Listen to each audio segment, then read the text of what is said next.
తెలుగు మిత్రులారా, మోదీ తాత గారు మాటలు మీరు విన్నారు కదా. చంద్రబాబు గారు, బ్రదర్ పవన్ కళ్యాణ్, ఇది మనమే చేయాలి, మీరే చెయ్యాలి. అధికారంలో వచ్చినంత వరకు ఏమన్నారు? స్పెషల్ స్టేటస్ ఇస్తాను, స్మార్ట్ సిటీలు కడతాను, నల్లధనం తీసుకొస్తాను, అందరినీ శాంతిగా ఉంచుతాను, అద్భుతాలు చేస్తాను, డాలర్ రూపాయితో సమానం చేస్తాను, 20 కోట్ల ఉద్యోగాలు 10 సంవత్సరాలు ఇస్తాను.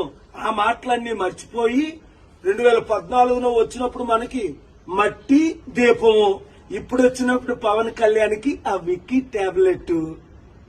అప్పులు మనం చేసి మన రాజధాని కట్టుకోవాలట. ఇప్పటికైనా బుద్ధి వచ్చిందా? మన డబ్బంతా తీసుకెళ్లి గుజరాత్కి అప్పచెప్తున్న లక్షల కోట్లు. మార్పు రావాలి. మాకు మోదీ వద్దు, మోదీ తొత్తులు వద్దు అన్నవారందరూ క్లిక్ చేయండి, వీడియో ఫార్వర్డ్ చేయండి, మార్పు తీసుకురండి.